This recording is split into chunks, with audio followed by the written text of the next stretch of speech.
Welcome to Broadcast to Badass by Best Life Ever with your hosts, Kimi and Pua. If you're ready to stop struggling, stop hustling, and start living your best life ever, you are in the right place. Today, we have a wonderful conversation with Derek Rydall. And this is a little different. We just sort of dove right into the conversation and we just clicked record in the middle of our sort of pre-roll because it was so wonderful and we didn't want to miss any of it. So we're literally going to just be diving right into the middle of a conversation with him, but you guys will see exactly why we chose to do that. It was so epic. And Derek's actually been on the podcast before. And if you guys scroll all the way back through previous episodes, he talked about emergence in the first episode, which was what his focus was at the time. And he's shifted gears into talking about abundance. And so he just dropped so many gems about abundance and his new abundance project. And we're just so thrilled and pumped and grateful to be able to share him with you guys today. So without further ado, enjoy this episode with Derek Rydall. But the other side of it is, like when we, just like money doesn't make you anything. It magnifies whatever's already in you, and success as well. And stress and pressure, the old cliche, to see who you really are under pressure. But like also in like disasters and catastrophes and stuff, how you see everybody or many, many people suddenly all the lines of race and gender and age and color and economic status just kind of melts away. And it's like, sure, come use my show. How can I help? Everybody is feeling connected to each other and wanting to help and take care of each other and feeling close to people they don't even know. And that's our true nature. And totally. So it's like those disasters are some kind of universal practice moments to remember who we really are, get a chance to practice it for a day or a week or a month. And hopefully then you build some kind of new habit after that and you keep practicing it. Just like a holiday. A holiday isn't, yay, let's celebrate this particular profit or whatever. It's about, let's practice this particular way of being so that we can bring it through the rest of the year. And so that's the awesomeness about when you really get the value of the challenge, the tragedy, the catastrophe, the holiday. It's practice. And but most people don't. Once it's over, they often go back to old habits. Right. So wow. We were recording this. I actually did. I pressed record just now because I was like, okay, Derek, you're so amazing. Like I just hanging on every word. So we'll figure out we'll do an intro to you separately. Yeah, no, actually, this is funny because you listen to a lot of the podcasts and stuff. Some of the really big ones, they'll start off with people are just talking about what they had for breakfast. And they're like, oh, we're recording? or they're having an interesting exchange. And they're like, oh, man, I wish you would have turned on the recorder. I'm like, oh, no, we've been recording since you sat down. Like, oh, okay. People like that. It gives them an insight into a real conversation. Right. And there shouldn't be any difference, right, between before and after that record button gets clicked. Hopefully not. We'll see when we officially start asking questions. Let's see if I become Derek the teacher who has all the answers. Wow. Well, welcome back to the podcast. It's so great. We've been looking forward to this. And I just want to say we've missed you. Like we had so much fun talking with you the first time. And it's been fun just watching your journey. And of course, we follow everything that you're doing. And we're so excited to have the opportunity to hear all about the new things you've been working on and everything that's happened since our last conversation. So yay. Yeah, me too. I'm really, it's such an honor and a joy to be back with you again and just hanging out. It's reminding me about the energy, your joy, and your light that you two give off is so tangible, and it's just really awesome. So it's my joy to be here. And yeah, lots has been going on, and the good, the seemingly bad, and the transformational. It's all mixed in there. And like we were talking about a moment ago, it's all all practice for how to live more deeply, more authentically, and ultimately more fully. Wow, that was beautiful. I feel like I want that on a shirt and a coaster and everything that I can have right in front of me to see it every day. It's really awesome. Yeah. We're so, as Kimmy said, we're so pumped to chat with you. And when we first talked, we talked a lot about emergence and just that energy, because that was your main focus at the time. And we've Right. really loved following your shift into something really exciting to talk about, which is abundance. And we'd love to hear, what your most recent studies have been and what the Abundance Project looks like right now. Yeah. Well, the emergence framework is what I discovered as I was teaching the law of emergence, and which is the framework for how to tap into that seed pattern of purpose and potential that's within everybody, just like the oak is already in the acorn, the apple tree is already in the apple seed, and apple pie and apple, whatever. It's all there in that seed. That there's also a seed of purpose and potential planted within the soil of our soul, and it's not about going out and achieving it or attracting it or becoming worthy of it or earning it, but about creating the conditions and coming into alignment or integrity with what's already in you, who you already are, and knowing how to read those clues and how to lean into it and live from that. So that was the whole emergence thing, which is how to live the way the rest of nature lives, basically, and allow what is already natural and intrinsic and who you really are and why you're really here to unfold or emerge. And as I taught that, the fourth stage, give what appears missing, became a very deep dive part of the teaching. It's really one of the most important parts of the teaching, because we've been taught that life happens to us. And what the emergence insight and framework revealed is that no, life happens through us and from us. That whatever's missing, therefore, is what we're not giving, what we're not generating. Whatever we meet in a relationship or in a room is what we brought. And that's both a profound realization and a very bitter pill to swallow, because it ultimately puts the onus of responsibility on us. Not blame, but responsibility. And there's a very different thing there. So as I went deeper and deeper into that, I realized that that particular stage and that particular principle was really the principle of abundance. And that because whatever we're lacking is what we're not circulating in our life, whether it's love, whether it's joy, whether it's creativity, whether it's opportunity, whether it's wealth, abundance in the form of money, that ultimately we are a divine power plant, and a power plant doesn't receive the energy, it generates it. And in the old, ancient text, like in the Bible, it talks about cast your bread upon the water and then it will come back around to you. So it's talking about a circuit. It's talking about circulation. And that was the big realization. In fact, and we'll talk about this more, is circulation ultimately becomes the catchword. It becomes the key and the greatest secret, really, to how all of life creates abundantly. Wherever there's circulation, there's growth, there's progress, there's increase, there's energy, there's power, there's green, whether it's the green of nature or the green of dollars, there's abundance. Wherever there's not circulation, there's stagnation. And stagnation is the beginning of diminishment and the death of any system. And where there's not circulation, there's some kind of break in the circuit. The circuit is broken.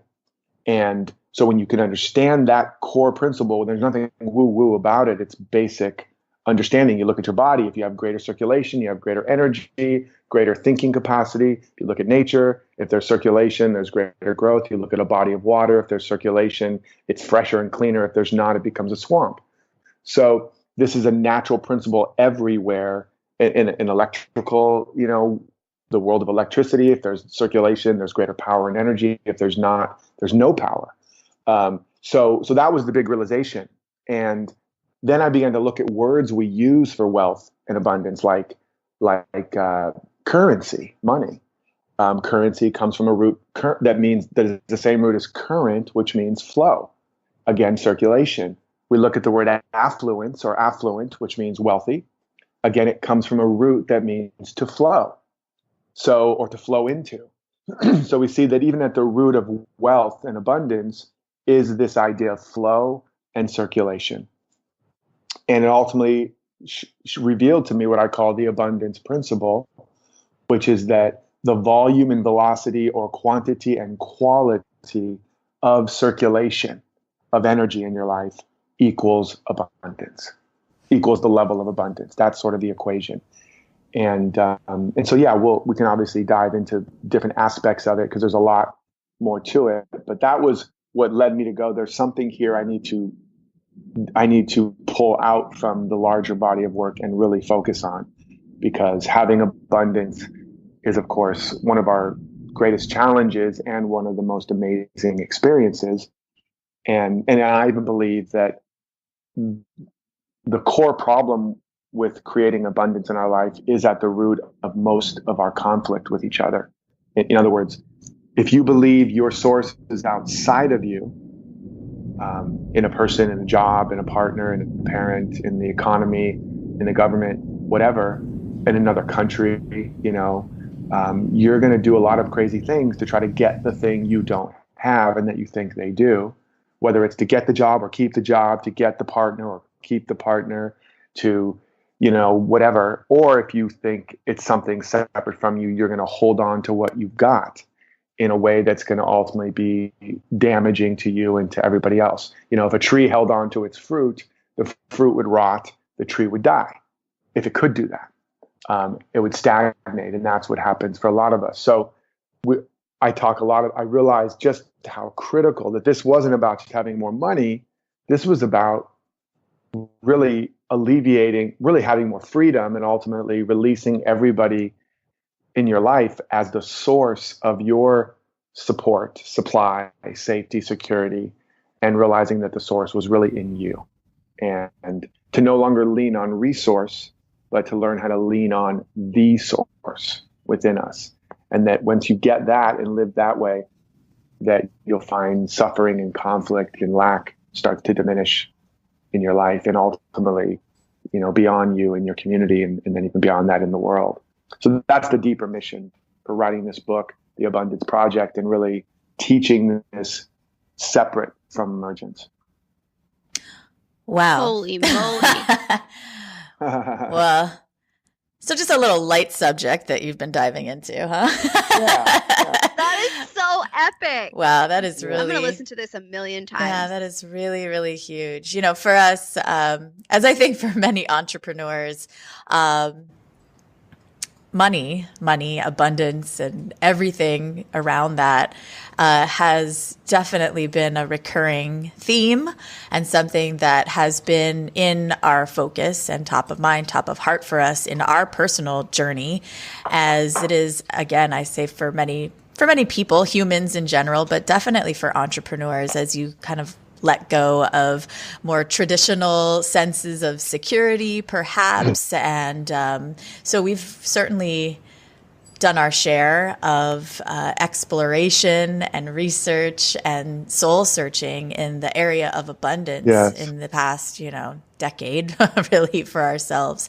And it's such an interesting subject because for many people, like definitely for me, it's been one of those areas where it's like, no, I'm good. Like I feel infinite and abundant and limitless in all areas except with money, because that's different, right.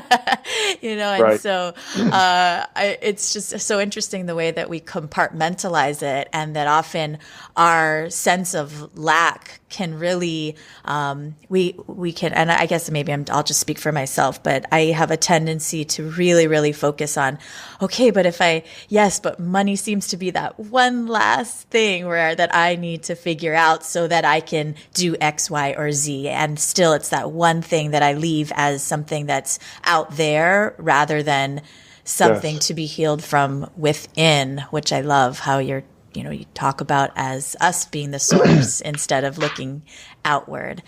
And I think could I talk a little bit about exactly, the distinction?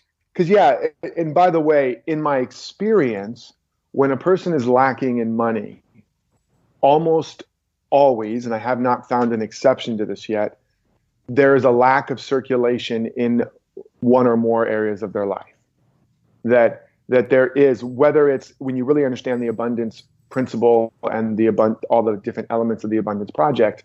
For example, heart-centered, spiritually inclined people are more likely to be broke or struggling with money than people who aren't that way, which is a great irony, but not when you understand what's really underneath it, the baggage, the guilt, the judgment of wealth and success, and really the fear and judgment of the power structures of this world is almost always underneath a person who's doesn't have a lot of money, but also is a heart-centered, spiritually inclined person.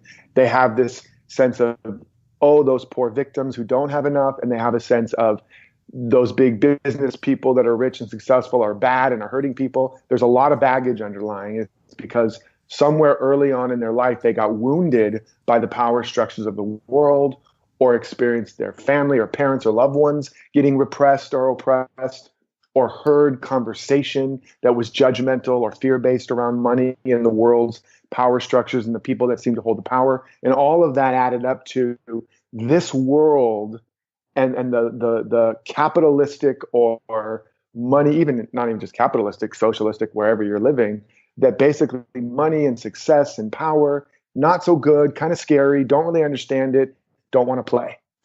And instead, I'm going to go into my heart, into my spirit, into my creative mind, into fantasy, and I'm going to find my sense of self and security there.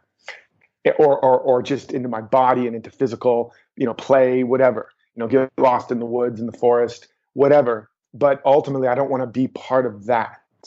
And it's not necessarily a conscious decision that was made, but it was the decision that often initiates the individual on a journey of opening their heart and opening their mind and opening their spirit. So that's all a good thing. But then it comes at a cost of rejecting some of these parts of themselves, which they then find bumping up against as they grow up and go out into the world and try to be in the world. They find there's a lot of difficulty to do that, and to do it in a way that's coming from their heart and their authentic creative impulse and their spirit. And then they think they have to make a decision. I either have to sacrifice my heart, my art, or my spirit in order to have enough in the world, or I have to do my authentic, heart-centered thing and just not have enough. Be the starving artist, the starving or the challenged spiritual guru, or whatever the case may be. And all of that is just a false map that we created. So in the Abundance Project, I walk people through that so they discover where they created a map that was not real or true, and they can heal and reintegrate those parts of them. So that's why I say, even when people say, well, I've got everything else worked out but this, 99% of the time, that's not actually the case. So they're not really living the full, robust abundance in their other areas either. They're not able to really be authentically themselves in their relationships or with their family or in their current place of employment, whatever. So that's there's often, if there's debt involved, there's often stories of unforgiveness underneath that. They still are holding a grudge, they're resentful, or they're blaming themselves in some way, which is another form of unforgiveness. So that's a lot of what's going on. But it's also really important. And by the way, you can put a pin in what I just said, because I just said a lot, and we can come back to that if you want to dive a little deeper. But it's also important to make some distinctions about abundance in the area of money as well, because it's so highly charged, and there is a lot of false understandings of what money actually is. So is it okay if I talk a little bit about that? Yes, let's talk about that. Cool. So first of all, money is not wealth. And it's important we understand that's why I talk about some of the hypnotic wealth spells or abundance blind spots. And one of them is money is wealth. And it's not wealth. It's a symbol of wealth. It's a particular way that the energy of wealth is being translated or traded or exchanged. But it's not the wealth. just like I used the example earlier, the fruit on a tree. The fruit on a tree is analogous to dollar bills, right? It's the fruit of your labors. It's the fruit of your creative expression, whatever. The fruit on a tree is not the wealth of the tree. If that was the case, when all the trees were barren after a harvest, the farmer would go, well, these are all broke, and she would cut them all down.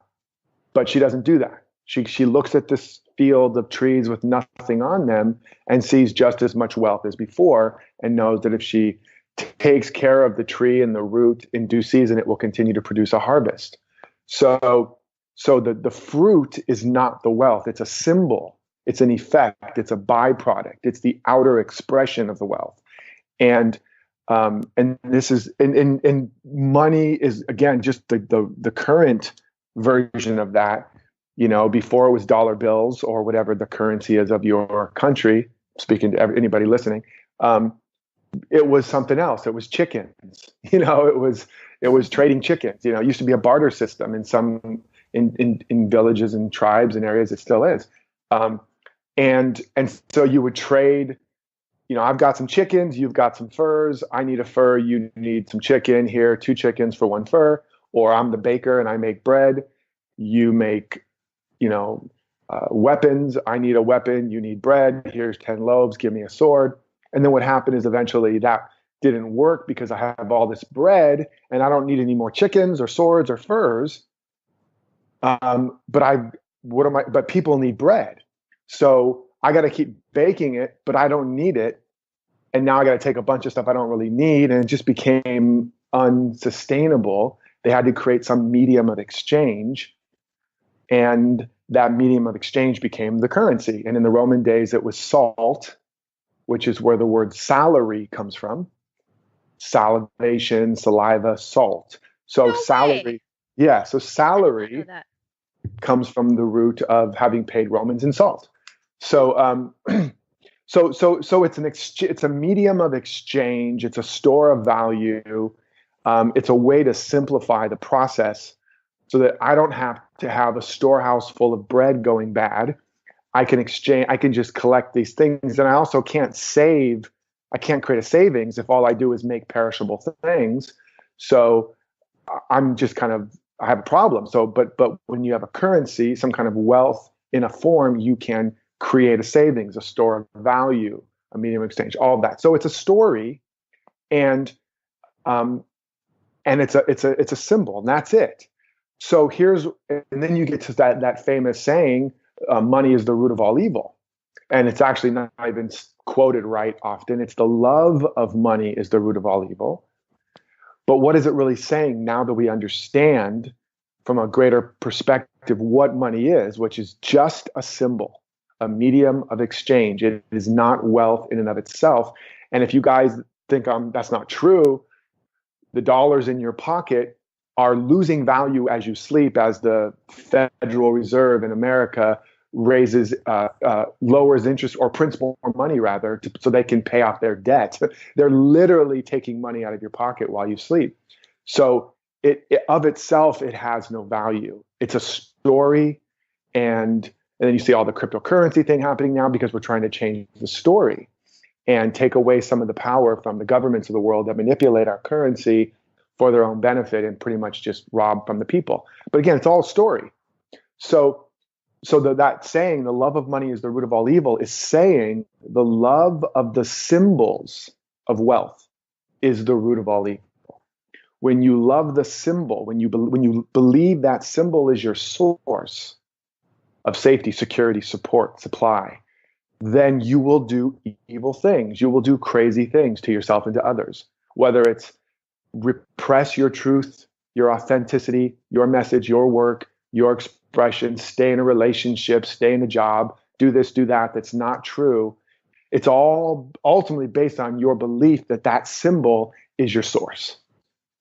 And you look at the word evil, it's live spelled backwards. Basically, when you live in opposition or in reverse to the natural principles of life, you'll produce what the world calls an evil effect. So when you love the symbols, gold, dollar bills, cabbages, kings, stocks, bonds, and believe that's your source, you're going to have trouble. And we've built an economy and a collective consciousness on what is essentially a lie, what is essentially false. And even really, really good investors and economists who really know the story of money would agree. It's all a story. You're playing a game. Now, it's important to know the game, to understand it, but so that you don't get caught up in it. And but ultimately, that's what that's really saying. And so then obviously the question goes, okay, then what is real wealth? And it's what's in that tree. It's the thing that's allowing it to produce the fruits harvest after harvest. And it's its ability to take the raw soil to make a condition that allows it to produce the sap and the flower and the marble, the blossom, and ultimately the fruit. That's an invisible process. The same process in the fable of the goose and the golden egg that allowed the goose to produce golden eggs. And then they thought, ooh, this goose must be full of gold. They cut the goose open. There's nothing in there but goose. It was an invisible process. And again, of course, that's a fable, but it exists as a metaphor. And so the same thing. Now, interestingly, they did a study around trees and producing and all of that. And they grew a tree in a tub, measured the volume of the soil before they grew it, and then took it out, shaked off all the soil, remeasured the volume of soil, and it had not changed in volume, which is really interesting. So the soil was all still there, but somehow this tree blossomed and grew fruit. Where did the substance for that fruit come from? And so it was showing that it was coming from the invisible pattern, the invisible substance, which we know exists. In Chinese medicine they call it prana and or qi. And before we even knew the thing called energy or electricity existed, it was all around us infinitely, inexhaustibly. And then we created devices to harness it, measure it, capture it, and manifest it. Well, this energy of abundance is everywhere. And it's invisible and ultimately intangible and unmeasurable at this stage, but very, very real. And just like the tree can produce fruit, if look at all of nature producing all kinds of stuff, after how many hundreds and hundreds and hundreds of millions or billions of years, why isn't the planet no longer have any dirt? Why didn't it use up all the dirt? It's because it's a cycle. It's a circuit, because it's circulating the energy. And so it doesn't take anything away from it. Just like energy is never diminished or destroyed, it just circulates and transforms and transmutes. So this is all to say, you have an inexhaustible capacity for abundance. It can never be diminished or destroyed, but it changes form through this process of circulation and expression, which is, what the whole idea of the abundance principle is, which is what we see in nature. And it doesn't depend on external conditions for you as a human being, spiritual being. It depends on internal conditions, because nature is indigenous, which means its ability to create the condition for a seed is determined by its external conditions.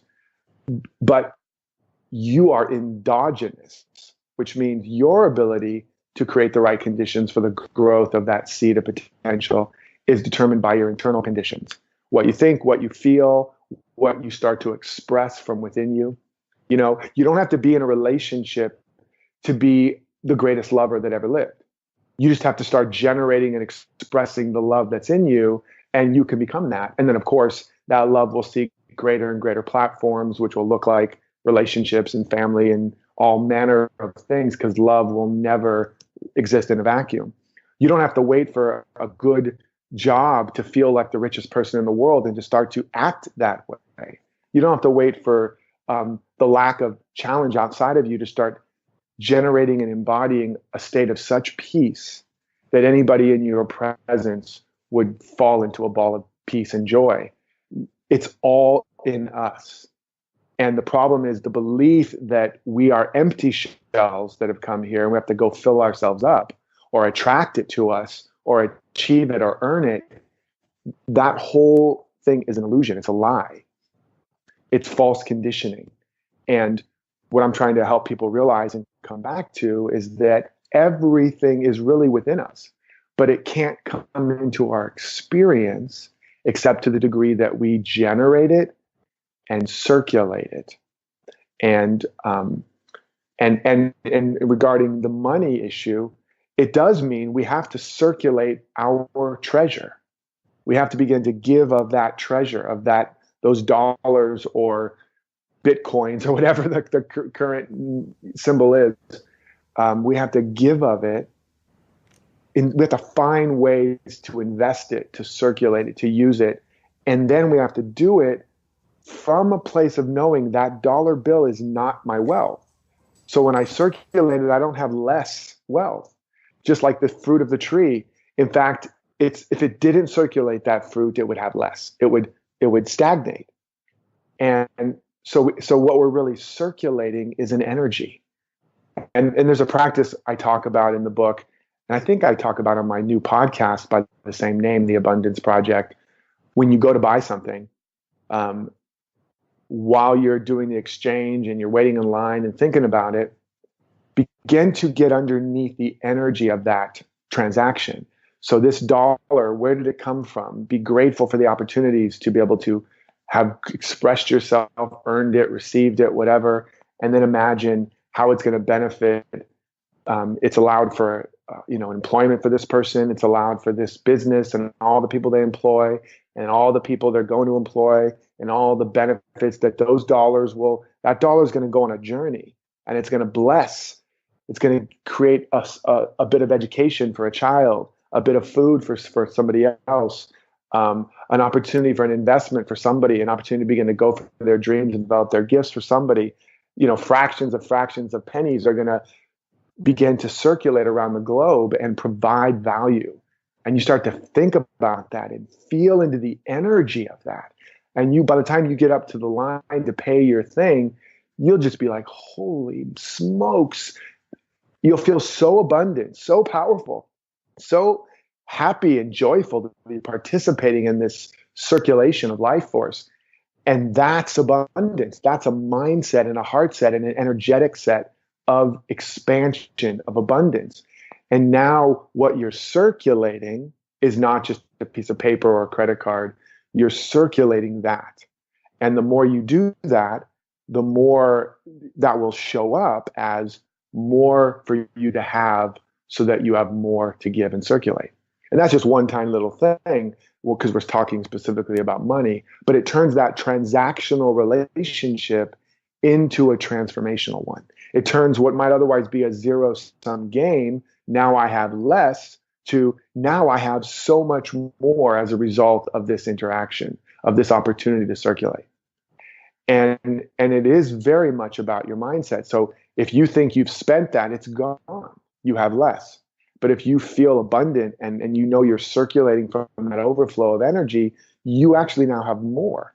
And when that becomes a habit, now you've really got the power plant fired up and are generating quite a lot. And I'll say one last thing, and then I'll turn it over to you. So this isn't just a series of monologues, but because I have so much to Keep say. going. I have so much to say. It's not even an interview. It's just a monologue. But so amazing. You got to stop me. Stop him. Stop him. He's out of control. I would never stop you. Talk as long as you can. Somebody stop him. Somebody down. So there's that ancient biblical saying, to he who has more will be given and it will be multiplied. To he who has not, even what he has will be taken away. And it's based on this parable where the master is giving his servants, he's going off on a trip, business trip, whatever, and he's giving his servants the talents, which means gold, which is funny that it's also called talents because that's just as appropriate. But each one of the three goes off and takes their 5 or 10 talents, and they have to do something with it. And one servant goes and invests it and circulates it and uses it to buy goods and sell them and make a profit or whatever. And the other one, and he makes 10 times. The other one does it also and makes 5 times. And the third one is like, I'm not so sure about this, master. I'm not so sure. I don't want to lose this. So I'm going to bury it. And now I'm safe. Now it's for sure I will be able to give him back exactly what he gave me.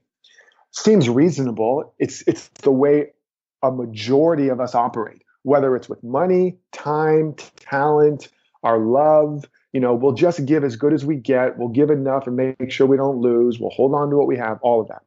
So the master comes back and the first guy's like, hey, look what I did. He's like, awesome. Here, keep the profits and you get to have a role in my empire and you're going to have more. Second guy, look what I did with what you gave me. Amazing. Awesome. You keep the profits. Here, go. You get to have a position over here. And so they prospered. They multiplied.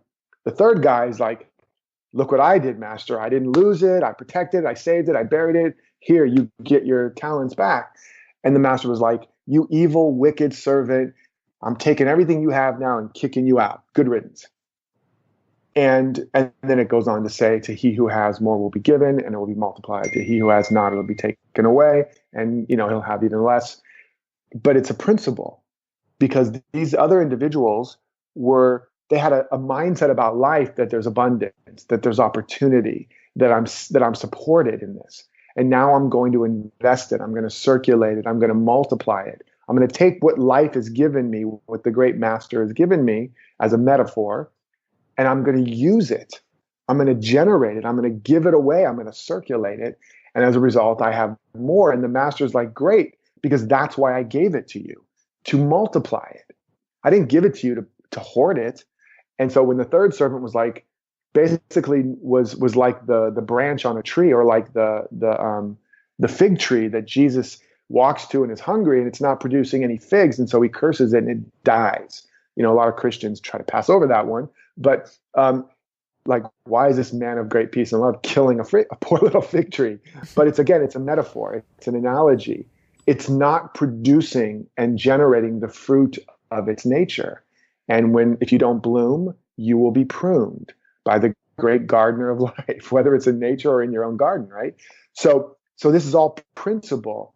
And when we understand this, we can get excited about and realize that all the places we're holding on, waiting for the right condition, waiting to have enough time, money, support to begin investing in our life and our dreams and our goals, whatever. And again, we can talk about this in terms of money, love, relationships, creativity, all of it, because the principle applies. But wherever we're holding on, because like that servant, we don't trust life. We don't trust the master. We're afraid of losing. We're afraid we'll be punished if we lose, which is, again, part of the error of our educational system, which punishes people for failing rather than saying, go for it, fail big, but learn a lot. We've been conditioned to believe that if we fail, if we lose our money by investing it or doing this, that we're bad. And so we've developed all these coping mechanisms. That's what that principle in that story is trying to tell us. And that's why, again, when it gets back to circulation, the key word of all growth and all progress and all abundance, we have to find ways to circulate even the little bit we think we have, like another story with Jesus in the market. By the way, this isn't Christian religious teaching for anybody that's like, what is this guy, some Christian guy? Or maybe you like that. But I love Buddha, Jesus, Krishna, Lao Tzu, Kuan Yin, wherever truth is happening. And they're all basically telling the same truth anyways, just in different stories and parables and idioms. But they're in the market, and this very pious rich person is giving all this money, and this little old lady is giving some little penny. And he's like, who do you think? And they're very impressed by this pious rich guy. Jesus is like, who do you think is given the most here? And he's like, it's her. She doesn't have a lot, but she's taking what she has and giving it, circulating it. And that's the key, because we often get into a position of thinking, well, I don't have enough. When I have more, then I'll start giving, whether it's money, time, talent, and life works exactly the opposite. So that's enough of a monologue for right now. I feel like I need to say, and scene. But we can dive into it more, because there's a lot more I could, of course, say about specifically money. And there is skills and abilities to develop around being good stewards of your resources, your treasure. And it also gets to one of the questions people have: why do all these good things seem to be happening to bad people? Why do these people that don't like Donald Trump, let's say, why is he so rich and he seems like such a jerk? Or other rich people that seem like jerks. And they don't understand that it's not personal, it's a principle. And interestingly, there was a conversation that a friend told me they overheard with Donald Trump and Robert Kiyosaki, Rich Dad, Poor Dad. And they were at dinner at one point, and it was during one of the really deep recessions. And not once did either of those men talk about how bad the economy was. Not once did they complain about it. Did they commiserate around it? No, they were like, where's opportunity? Where's the possibility?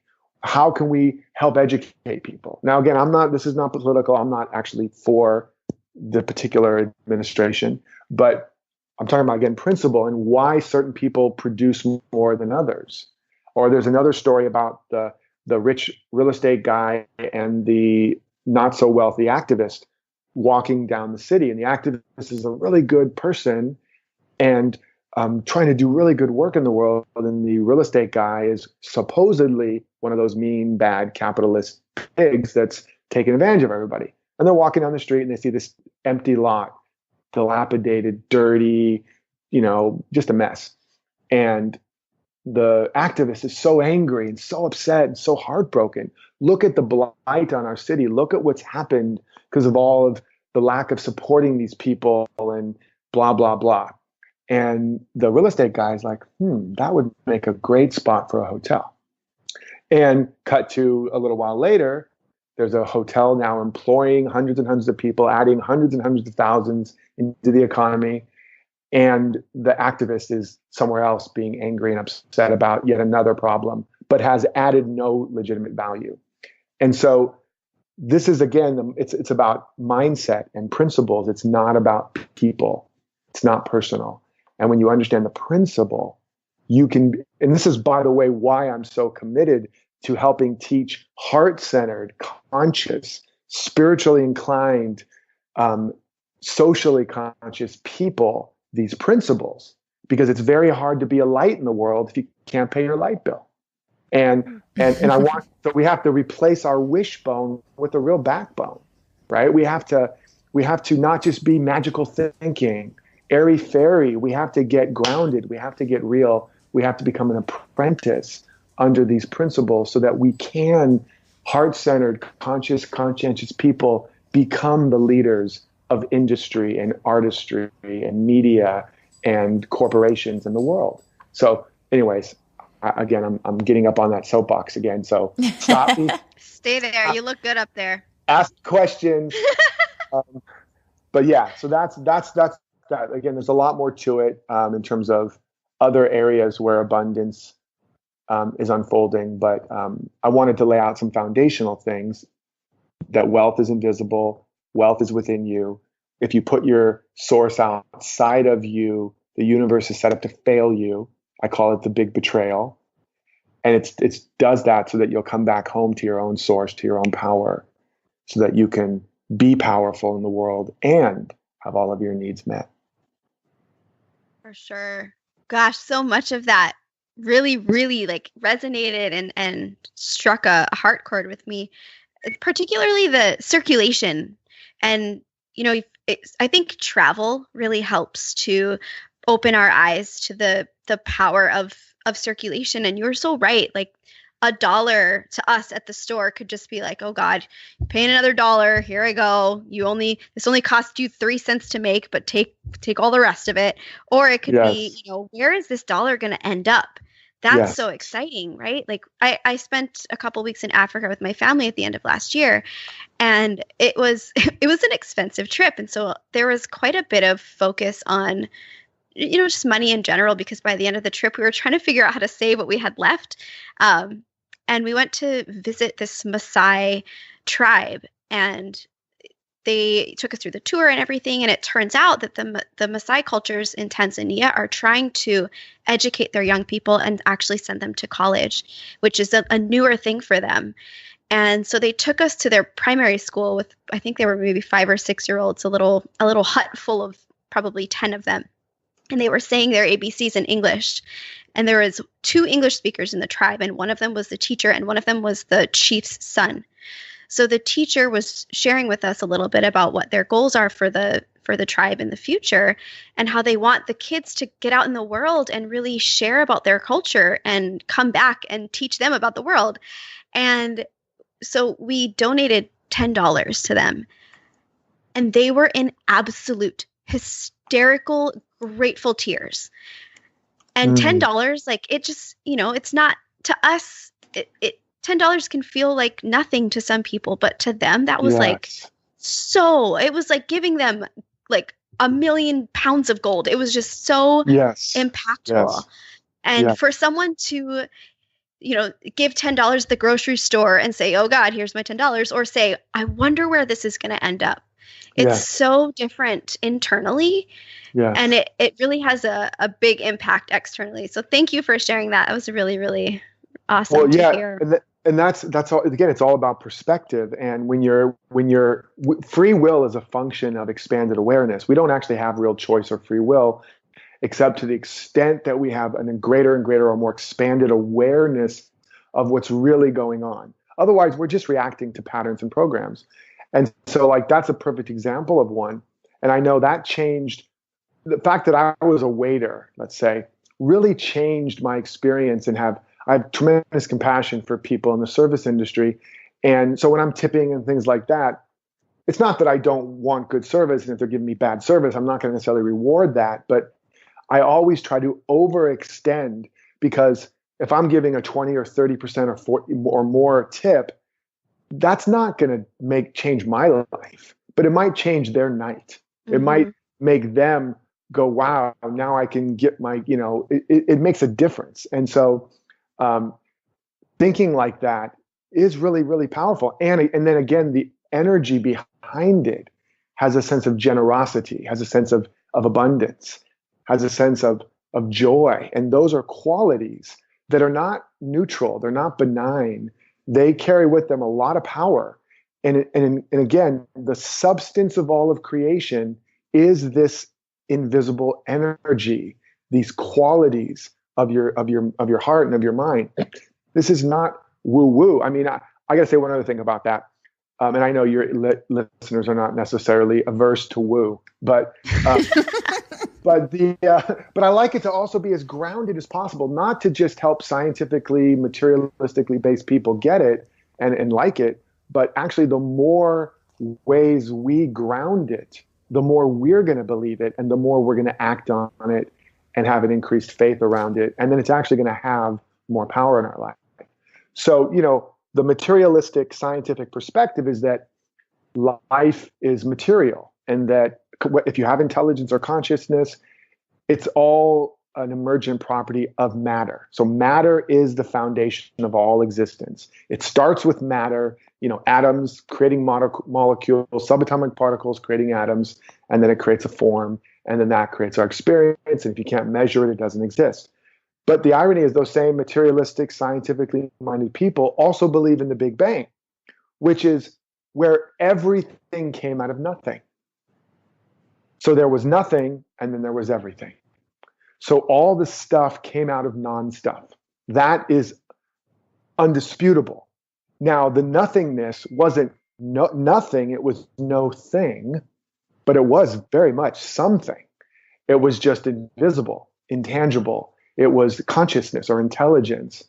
And underlying that was obviously some kind of idea or pattern, or it couldn't have shaped itself into a level of complexity that we'll never understand. So it's important if some of this you want to believe it, but it's like, well, what do you mean everything's inside of me and it's invisible? Even if you love this kind of stuff, it can be hard to believe it. But everything that you see came from that which nobody has seen. And again, that's scientific. That's the Big Bang. And that same process of creating is how you were designed. And again, to go back biblical, that's the esoteric meaning of made in the image and likeness of God. It doesn't mean if you look in the mirror, that's what the divine looks like. That's the old joke. God made us in its image, and we've been trying to repay the favor ever since. Making God over in our image. God is not a person. God is just a name. It's not its name. It's a name given to this underlying energy or intelligence or consciousness. And you have the same exact creative capacity or design, meaning you can create your life out of seeming nothing, out of this invisible mechanism, the same way the tree does it, the same way all of nature does it, the same way the whole universe did it. And when you understand that, then you don't look at your bank account to determine how abundant you are. You don't even look at your body to determine your health capacity. You don't look at your history to determine any of that. You don't look at the economy. You don't look at your job. You don't look at anything or anyone outside of you to determine what is possible within you, what you're capable of. You look within. You look to the principle. You look to the truth, and then you start generating the energy into your life the same way a power plant does. And that's what the abundance principle shows us, and ultimately the abundance project walks people step by step through how to do. Wow. And by the way, I don't know if we've said this specifically, but the abundance project is my new book. I was just going to say, so yeah, just to, follow along with what you're saying, kind of ways that people can apply these principles. Certainly, some action steps that people could take would be, oh my gosh, your new podcast is amazing. We love it and it's called The Abundance Project. So people can find out more there. And then also, yes, of course, your book coming out. And if somebody's listening to this and these principles are really resonating and they're looking for maybe a practical place to start, say they've been experiencing a sense of lack, what would be an exercise or a place for somebody to start today where they could begin to embrace circulating a little bit more, even if they've been feeling as if perhaps they haven't been feeling very abundant? Yeah. So the key again, is circulating, is finding a way to get the circulation going again. The law of circulation says you cannot give what you don't have. So in a place where you're waiting for anything, you want to start giving it to yourself first. So you cannot give what you don't have. You cannot keep what you don't give.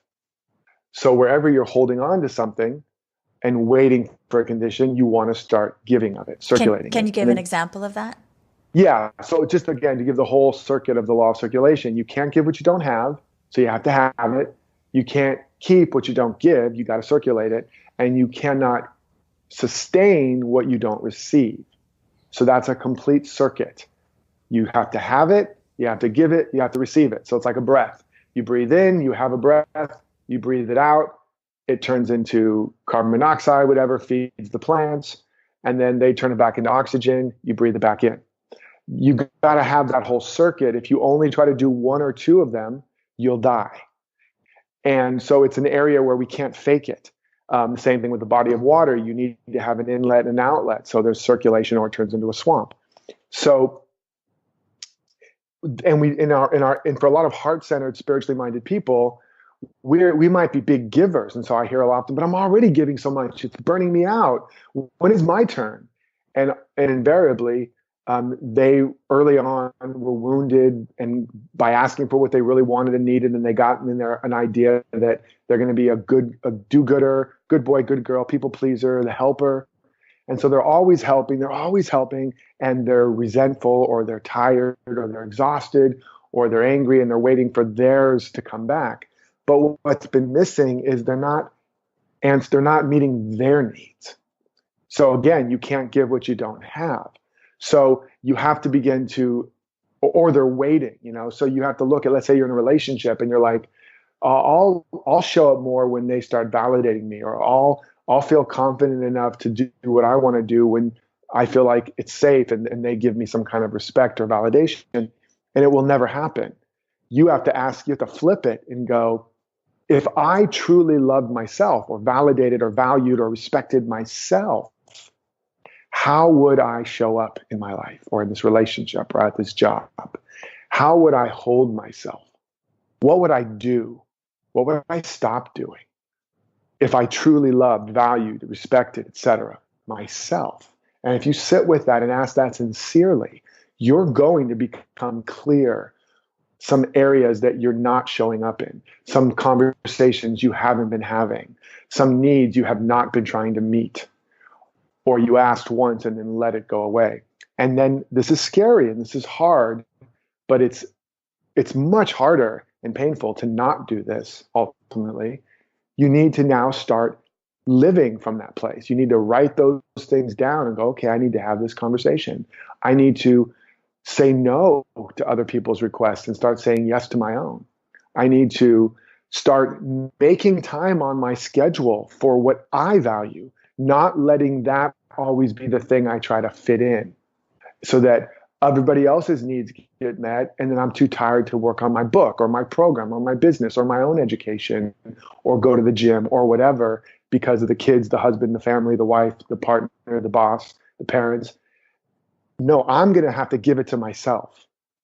It's not their job. I have to give it to me. I have to ask for it. I have to schedule it. I have to make time for it. I have to invest my time, my talent, my treasure in it. So that's an example of one example. Another one would be, you want to, express yourself in the world in some way. You want to be a singer or an artist, a writer, a speaker, a teacher, an athlete, whatever. But you're waiting for validation or approval or the right circumstance or to feel safe or to feel confident or to feel sure before you really step out, before you really put it out there with consistency. Or you put it out there and you get feedback and you're angry at them or feel bad and stupid, and so you stop. There's no legitimate reason to stop. It's because you got triggered because you couldn't handle the feedback. But you got to keep circulating. You got to keep putting your art out there, putting your heart out there, putting your life and your love on the line from this understanding that that's how you start to open the channels again. That's how you start to get the flow going again. And for many people, they tried at some point, they got feedback they didn't like, they didn't know how to deal with the feedback, and they shut off the spigot. And they stopped giving it. Or they put their attention elsewhere, on somebody else or something else. And meanwhile, their channels are closed. They've become calcified. And so we have to find a way to start circulating. And in the 7 gifts, or the 7 wealth activators, I talk about this in the book, there is, and I do talk about it on the podcast too. In fact, depending on the time of when this is released, it should be there. The Abundance Project podcast, that shows you the different channels that you can start circulating in. And it gets very specific so that you can start getting the flow going again. And that's all this is really about. Like I said before, if you're not getting the results you want, there's stagnation. The circuit's been broken and you need to start opening it up and circulating again. And I'll say one final thing about this. The other piece that's really missing is, the old, again, ancient teaching, ask and you shall receive, seek and you shall find, knock and the door will be open. This is, again, a principle. This is how you open up the channels of the world. Nobody is your source, but everybody is a potential channel. And so it doesn't come from them, but it comes through them.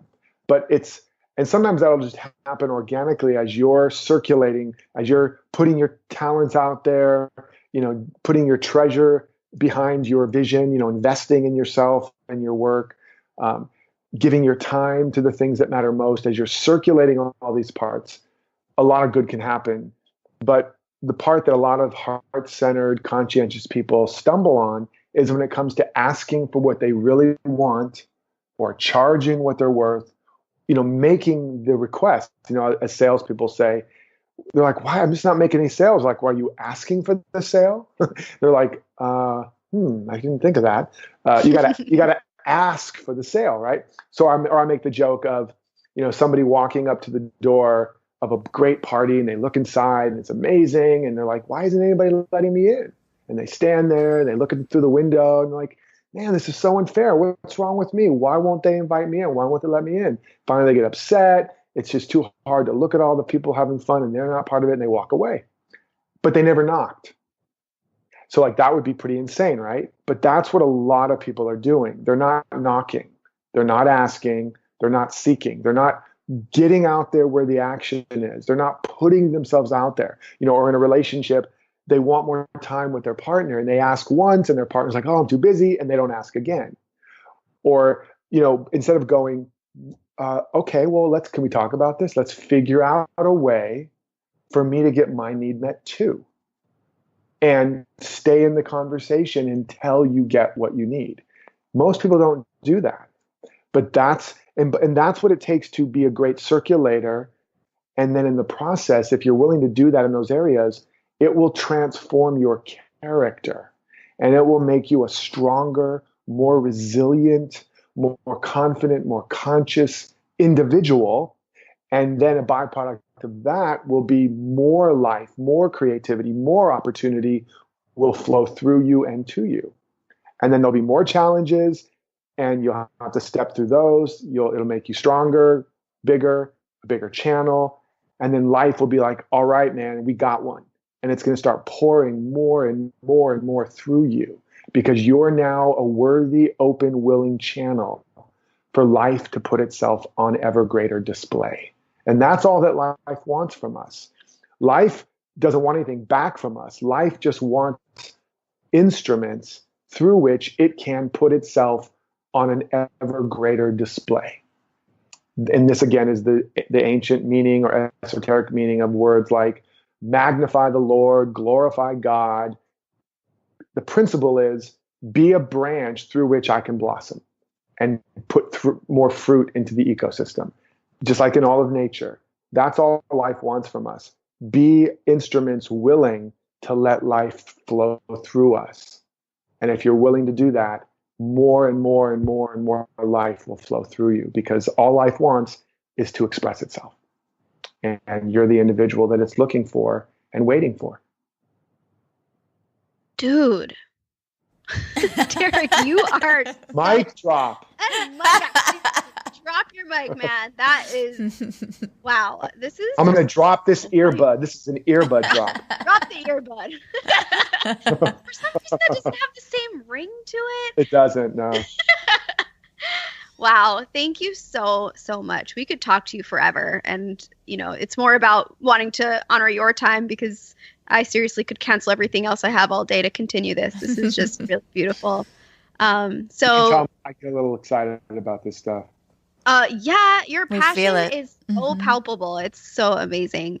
And we know that we can direct people to your podcast as well if they want to learn a little bit more about this. And your book, when does your book officially release?